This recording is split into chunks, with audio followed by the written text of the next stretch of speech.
Durante este tiempo, tú y yo hemos aprendido mucho sobre la mayordomía. Ahora nos toca unir todas estas piezas para servir al Señor. Porque todo es mejor a la luz de la palabra.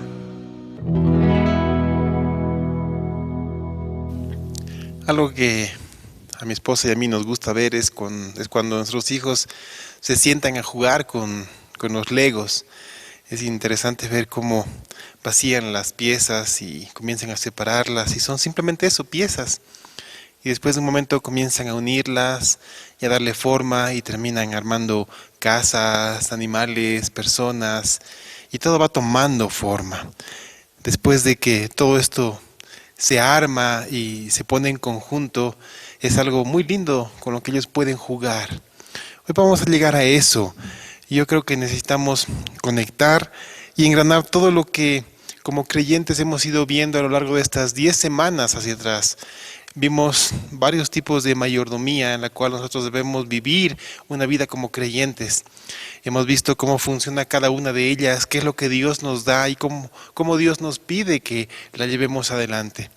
Hoy necesitamos engranarla de tal manera que sea efectiva en nuestra vida, no solamente en tiempos de normalidad, cuando todo vuelva a ser como antes, sino en lo que también hoy en día se está escuchando la nueva normalidad, sino también es plenamente aplicable en nuestra vida, incluso en tiempos de cuarentena rígida.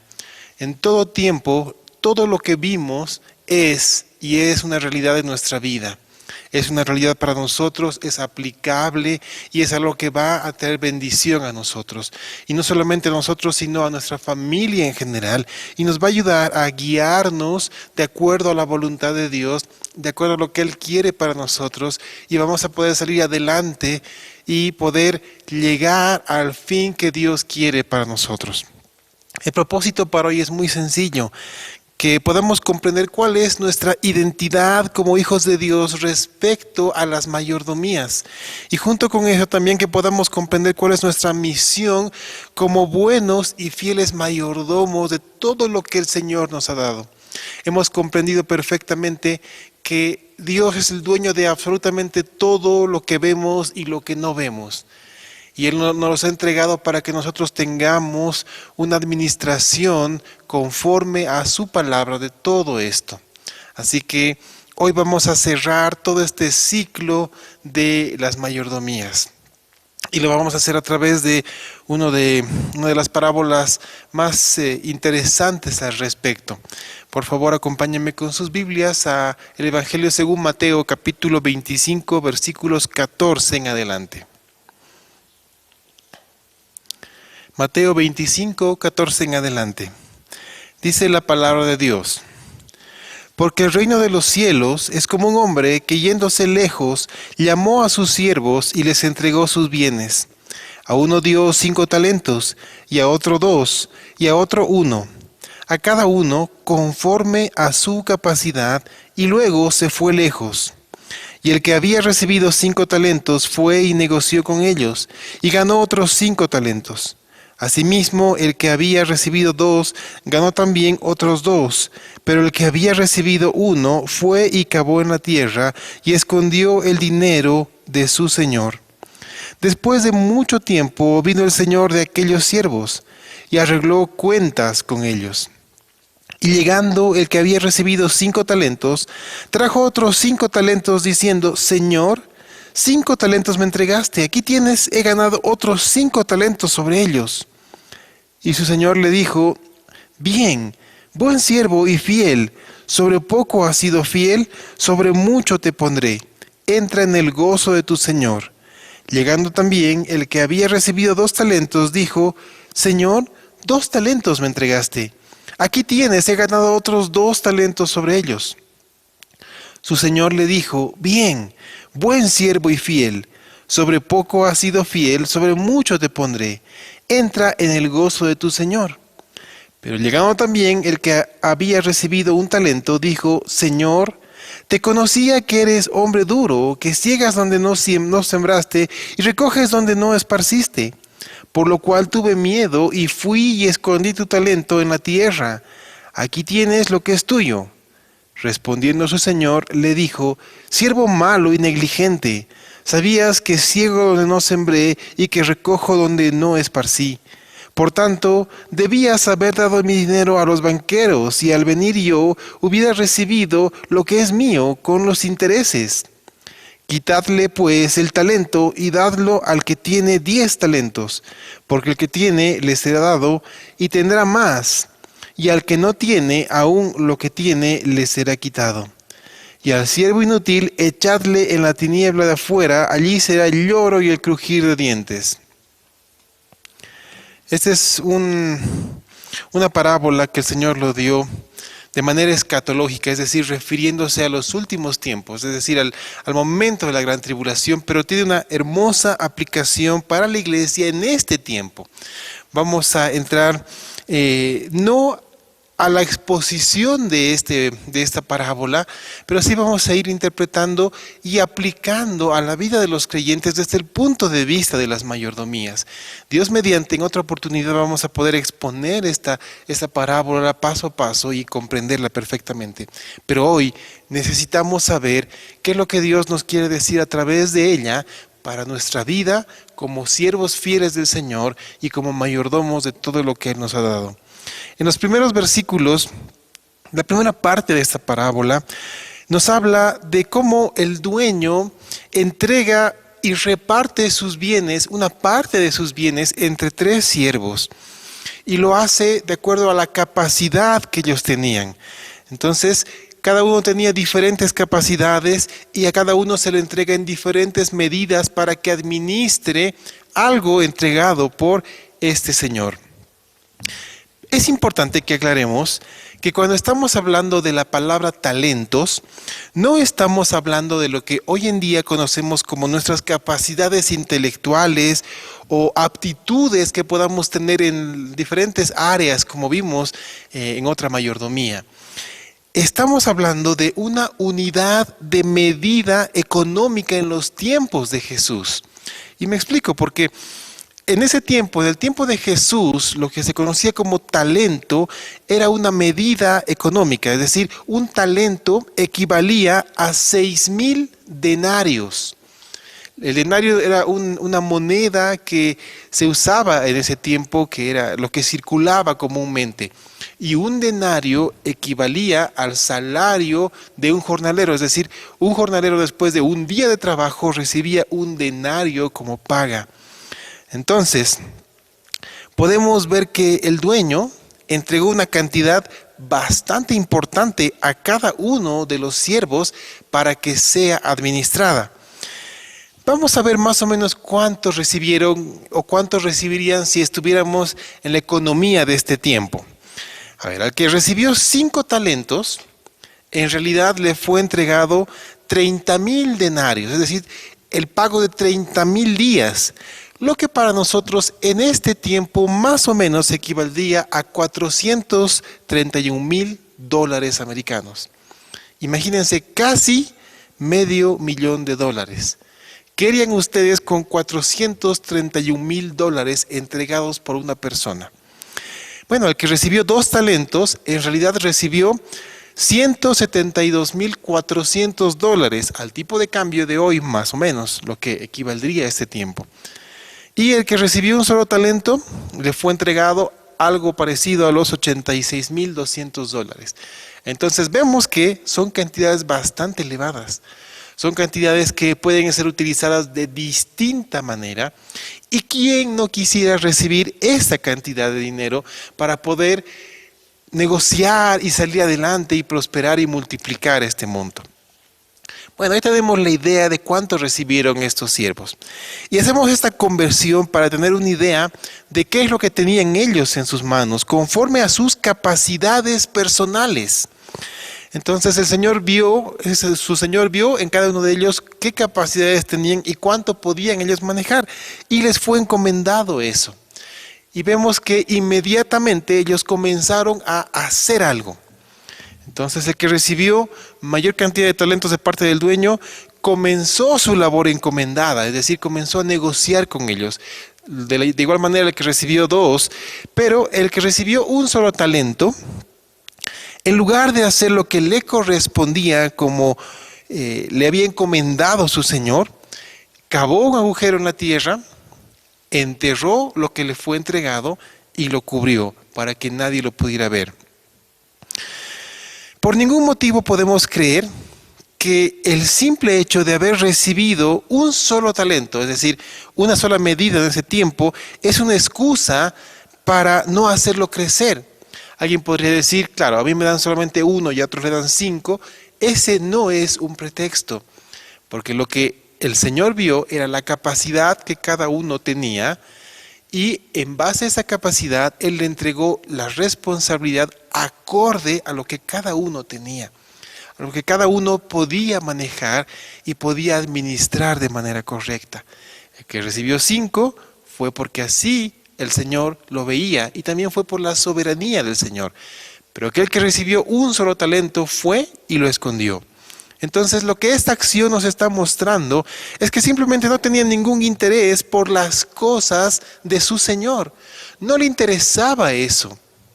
Una hermosa manera de aplicar esta primera parte de la parábola a nuestra vida es que podamos comprender que esos talentos, esta medida económica entregada a cada uno de los siervos, puede representar y representa todo aquello que el Señor nos ha entregado a nosotros a lo largo de esta serie. Todo lo que hemos ido viendo. Primero vimos nuestro llamado a motivación. ¿Qué ha puesto el Señor en tu corazón para llamarte? ¿A qué te ha llamado Él? ¿Cómo lo estás administrando? Tu tiempo. ¿Cómo estás administrando el tiempo que recibes cada día por parte de Dios? La mente que tú has recibido por parte de Cristo, ¿cómo la estás cultivando? Tu espíritu, tu ser interior, ¿cómo estás cultivando el jardín interior en tu corazón? Tu descanso, pero vimos que no es el ocio, es el descanso para recibir fortaleza por parte del Señor. ¿Lo estás administrando correctamente? El cuerpo, ese cuerpo que hemos recibido, ¿lo estamos cuidando por parte del Señor? Las posesiones que tenemos pueden ser muchas, abundantes o pocas, no importa. ¿Cómo estamos administrando esto? El dinero que Dios permite que tengamos cada día, ¿lo estamos administrando para su gloria? Y también hablamos, por último, de los dones espirituales dados por Dios. Y también hablamos un poco de los talentos ya naturales.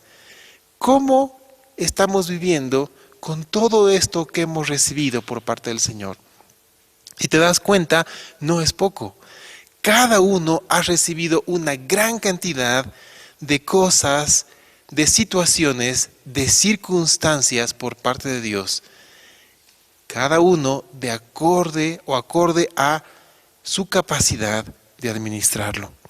Ninguno recibimos algo que escapa a nuestra capacidad. Lo que tenemos es lo que podemos, debemos y necesitamos administrar correctamente. Y no solamente eso, fuimos capacitados y dotados por Dios para hacerlo correctamente. Y Él nos ha encomendado hacerlo de manera adecuada. Entonces debemos dar fruto en esta área. Cuando nosotros como creyentes no tenemos una buena mayordomía de lo que hemos recibido por parte de Dios, de lo encomendado en nuestras manos, estamos actuando igual que este siervo malo. Estamos enterrando lo que Dios nos ha dado y no nos interesa en sí lo que Él nos dio. Este siervo no es que haya escondido lo encomendado para cuidarlo de los ladrones como él pensaba o dijo, sino porque simplemente no tenía la intención de trabajar o esforzarse por cumplir la encomienda de parte de su Señor. Mientras tanto, los otros siervos trabajaron diligentemente con lo entregado. Ellos vieron que Dios o que su Señor les había encomendado algo importante y comenzaron a hacer su labor. Ellos no fueron ociosos, no fueron negligentes, no fueron desobedientes con su Señor. Yo quiero preguntar algo a todos, incluyéndome. Después de conocer todo esto, cada uno, ¿cómo estamos utilizando todo lo que Dios nos ha encomendado? Todo lo que Dios ha puesto en nuestras manos. Mi oración es que todos, sin excepción, lo hagamos con sabiduría, con entrega, con diligencia, dejando de lado el ocio, la negligencia y la desobediencia. Amados hermanos, de corazón, mi petición a Dios es que esto sea una realidad en cada uno de ustedes, cualquiera sea la circunstancia que estemos atravesando, sean tiempos normales, sean tiempos de cuarentena rígida o de nueva normalidad, no importa, esto debe ser administrado de la misma manera en cualquier circunstancia y es fácil y plenamente aplicable a nuestra vida hoy. Vamos a ver ahora cuál fue o cómo fue la rendición de cuentas de los siervos buenos y la recompensa. Hemos leído en el pasaje qué es lo que pasaba con ellos. Y algo que a mí me gustaría que notemos y que nos demos cuenta es que al momento de rendir cuentas, el primer siervo le entrega a su señor 2 montos diferentes. Y es muy enfático y muy claro lo que le dice este siervo a su señor. Le dice y le muestra el primer monto. Y el primer monto cuenta los 5 talentos encomendados por el Señor a este siervo. Y el segundo es la cantidad igual, que es el fruto del trabajo durante la ausencia de su Señor. Le dice, aquí está lo que tú me has dado y aquí está lo que yo he ganado con este monto. Es como que junto con el siervo, cuando leemos este pasaje, casi podemos hasta sentir la alegría con la que este siervo le entrega a su Señor esto. El entusiasmo con el cual él rinde cuentas porque ha multiplicado lo que el Señor le ha dado. Entonces vemos que este siervo no ha perdido el tiempo.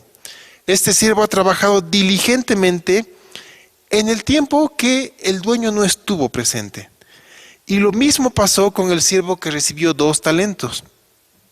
Y ahora que conocemos las cantidades entregadas a cada uno, algo que a mí me llama mucho la atención es lo que el Señor les dice a los siervos. Les dice que fueron fieles y diligentes sobre poco.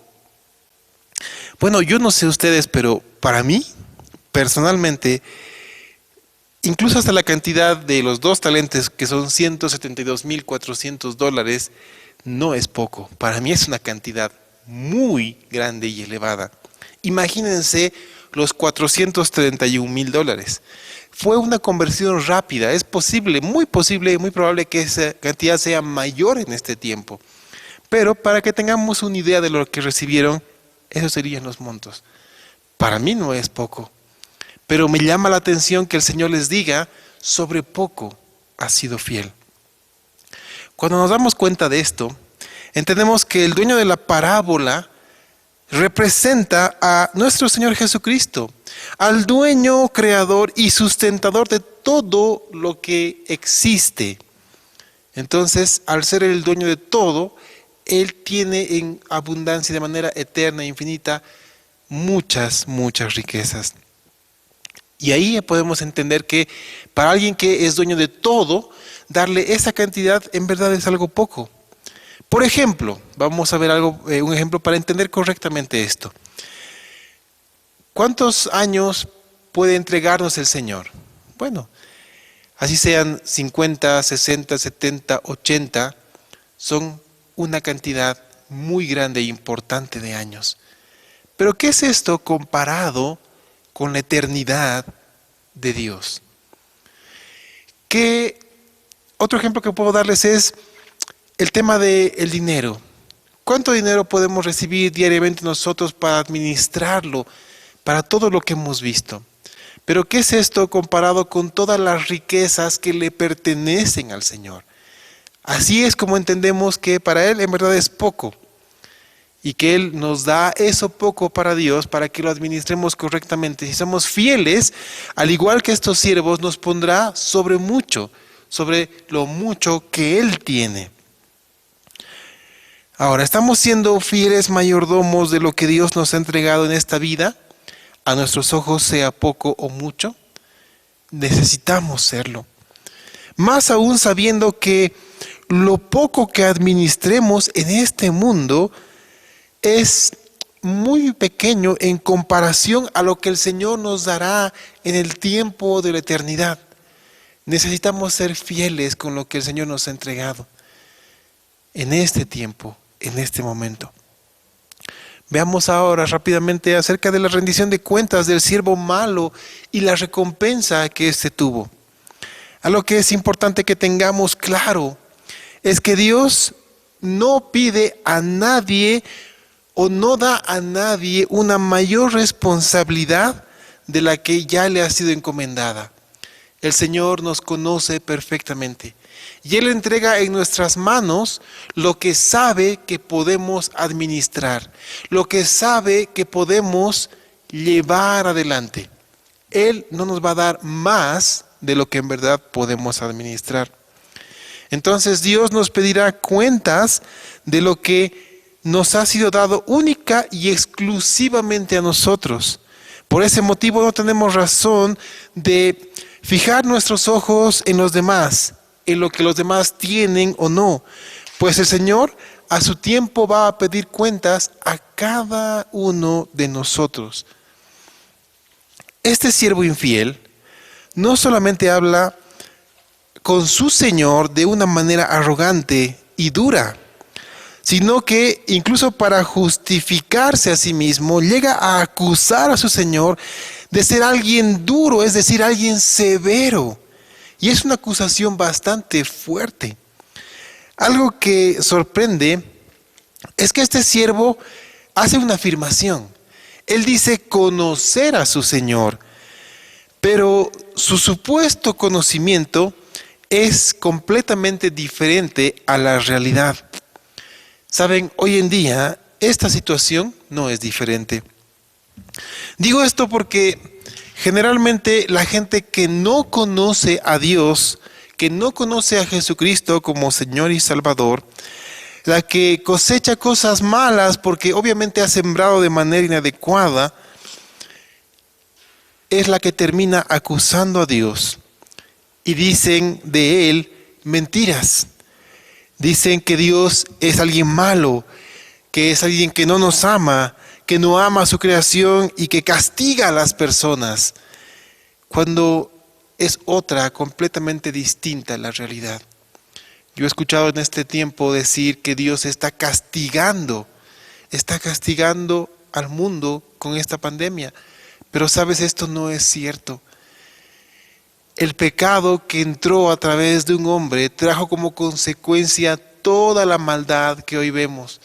Y esto, queridos amados y amados hermanos, es importante que nos demos cuenta. Lo que tenemos hoy presente es una consecuencia del pecado que entró en el mundo. No es algo que Dios ha enviado o algo que Dios está haciendo. Es más, su palabra nos dice algo muy claro. En el Salmo 145, versículo 9. Bueno es Jehová para con nosotros, y sus misericordias sobre todas sus obras. Entonces, ese salmo afirma dos cosas muy importantes. Que Dios es bueno para con todos, es decir, para los hijos de Dios y para los que no son sus hijos, pues su misericordia está presente. Su misericordia está presente para sus hijos, guiándolos con su Espíritu Santo, cuidándolos y protegiéndolos con la diestra de su justicia. Es bueno para los que no lo conocen como su Señor y Salvador, pues Él ha dispuesto todo para que puedan acercarse confiadamente y recibir vida nueva y eterna. Entonces Dios es bueno con todos y Él ha abierto de par en par las puertas en este tiempo, en esta dispensación, para que todos juntos podamos arrepentirnos y acercarnos a Él y recibir de su mano vida eterna y vida nueva. Y lo segundo que dice es que sus misericordias sobre todas sus obras están presentes. Entonces, sobre todo lo que sucede está la misericordia de Dios. Él no envió esta pandemia a este mundo, pero su misericordia está presente en la vida de todos nosotros, cuidándonos, guiándonos, fortaleciéndonos, sanándonos y en algunos casos librando a algunas personas de esta enfermedad y llamándolos a su lado. Así que comprendamos que su misericordia y su amor están presentes en todo tiempo. El siervo malo dice conocer a su Señor, pero vemos que en verdad él no sabe nada de su Señor. Él no entiende nada de cómo es su Señor. Incluso el simple hecho de que tuviera miedo de su Señor es una muestra clara de que no lo conocía y no conocía el amor que este dueño tenía por sus siervos. Yo quiero que leamos la primera carta de Juan, capítulo 4, versículos 18 y 19, que nos habla de cómo es el amor de Dios hacia nosotros. Dice, en el amor no hay temor, sino que el perfecto amor echa fuera el temor, porque el temor lleva en sí castigo, de donde el que teme no ha sido perfeccionado en el amor. Nosotros le amamos a Él porque Él nos amó primero. Entonces Dios nos amó primero a nosotros y dispuso todas sus bendiciones, gracia y misericordia para nuestra vida. Y cuando lo conocimos, lo amamos y cada día aprendemos más de Él y lo amamos aún más. Y cuando lo amamos, somos perfeccionados en el amor de Dios, no en el amor humano. Y es ese amor el que echa todo temor de nuestro corazón. Si este siervo tuvo miedo de su Señor, es porque en verdad no lo conocía. Y si nosotros decimos tener miedo de Dios y no saber cómo administrar lo que nos ha dado y no hacemos nada, estaríamos actuando igual que este siervo malo, que en realidad sería un siervo malvado. Nadie que conozca verdaderamente a Dios puede sentir miedo de Él cuando conoce y ha conocido su perfecto amor. Así que, mis amados hermanos, no tengamos miedo de nuestro buen Dios, no lo hagamos. Porque quien tiene miedo a Dios se aleja de su servicio y no cumple fielmente el llamado y lo que ha sido encomendado en sus manos. Es el conocimiento del amor de Dios aquel que nos impulsa a ser buenos mayordomos en gratitud a todo lo que hemos recibido por parte de Él, al cuidado que Él tiene de nosotros en todo tiempo y más aún en momentos como los que estamos viviendo. Saben, ante la justificación de este siervo malo está la respuesta de su Señor y da a conocer, muestra ante todos la maldad y la negligencia de su siervo. Pues le dice, si tú me has acusado de esto, ¿por qué no actuaste consecuentemente con tu acusación? Ese siervo fue negligente, desatendió sus obligaciones y no fue responsable con lo encomendado, pero fue malvado por acusar sin causa alguna o razón a su Señor. ¿Sabes? Ese siervo en realidad se hizo deudor, porque no solamente recibió algo, sino que no entregó lo que debía haber entregado, es decir, la multiplicación de ese talento, de lo encomendado en sus manos.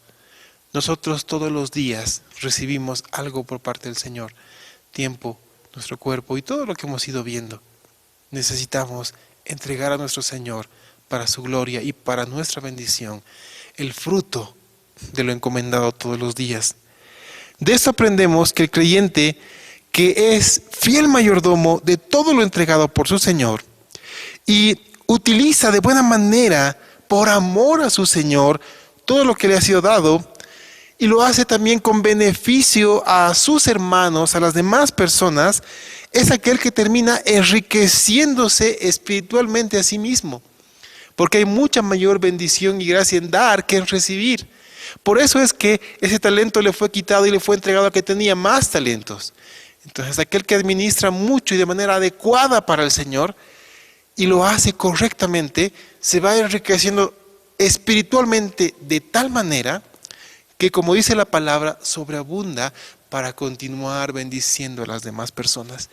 Y en verdad eso es muy, muy enriquecedor. No es estar lleno de cosas, no es estar lleno de dinero, es estar lleno del amor, de la gracia y la misericordia de Dios para con las demás personas. Eso es hermoso, amados hermanos.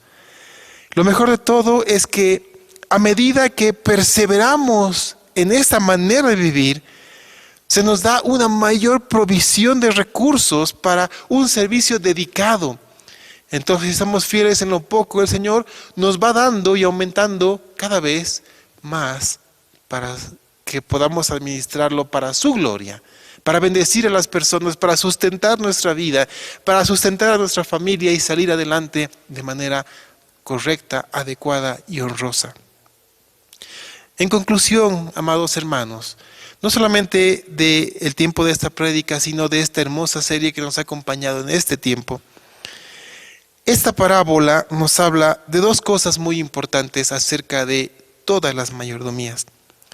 Primero, nos habla de nuestra identidad como hijos de Dios. Tú has nacido de nuevo porque has conocido a Jesucristo como Señor y Salvador y fuiste sellado por el Espíritu Santo. Entonces tú estás identificado con Cristo. Tú eres un creyente, tú eres un hijo de Dios. Entonces, por lo tanto, tú eres un administrador. Eres un fiel mayordomo de lo que le pertenece a nuestro Señor. Y Él con su amor nos vio, nos conoce, sabe cuánto podemos administrar y a cada uno nos ha entregado conforme a nuestra capacidad. Y Él nos dota de esto todos los días. Así que tú estás identificado con Cristo. Y al estar identificado con Cristo, tú debes conocer tu tarea como mayordomo, como administrador de lo que le pertenece al Señor. Lo segundo que nos enseña todo este tiempo es acerca de nuestra misión como buenos y fieles mayordomos. Y hemos entendido nuestra identificación con Cristo como buenos mayordomos, pero ahora debemos entender cuál es nuestra misión con todo lo que hemos recibido. Debemos administrar correctamente todo lo que el Señor nos ha encomendado. Y debemos dar fruto, multiplicar lo que hemos recibido para su gloria y para bendición de nuestros hermanos, de nuestra vida y de todos cuantos nos conocen. Yo quiero cerrar todo este ciclo con un llamado a todos nosotros. Primera carta a los Corintios, capítulo 4, versículo 2, que nos dice: ahora bien, se requiere de los administradores que cada uno sea hallado fiel. Mi anhelo, mi oración es que cuando el Señor nos llame a rendir cuentas, tú puedas ir con el mismo gozo y alegría que estos siervos buenos y fieles, y le digas: Señor, tú me has dado toda esta bendición y aquí está el fruto de todo lo que me has dado, todo lo que tu Espíritu Santo ha hecho a través de mí, y lo doy con alegría y con gozo. Aquí está, Señor. Y que tú seas hallado fiel en todo lo que has recibido, poco ante los ojos del Señor, pero sobreabundante ante nuestros ojos. Mi anhelo, amados hermanos, es que esto nos fortalezca en cualquier tiempo de nuestra vida, nos enseñe a hacer las cosas de manera adecuada y correcta, y que sea una bendición para nuestra vida. Oremos. Señor nuestro, estamos profundamente agradecidos contigo, porque no solamente reconocemos toda tu provisión en todas las áreas de nuestra vida, reconocemos tu cuidado en todo tiempo y más aún en momentos difíciles como estos. Señor, queremos ser hallados fieles por ti y hoy tú nos das una nueva oportunidad y nos dices que tras arrepentirnos, no importa si lo hemos hecho mal antes, hoy tenemos una nueva oportunidad para ser un siervo bueno y fiel delante de ti. Señor, te rogamos que nos des toda la sabiduría necesaria para que esto sea una realidad. Queremos, Padre, honrarte. Queremos darte la gloria con nuestra mayordomía. Y queremos bendecir a nuestra familia. Queremos bendecir a otras personas haciéndolo adecuadamente. Y sabemos que esto nos va a enriquecer espiritualmente. Yo te ruego que sea una realidad en cada uno de mis hermanos. En el nombre de Jesús. Amén. Hermanos míos, que Dios los bendiga y que nuestra mayordomía sea hallada fiel delante del Señor.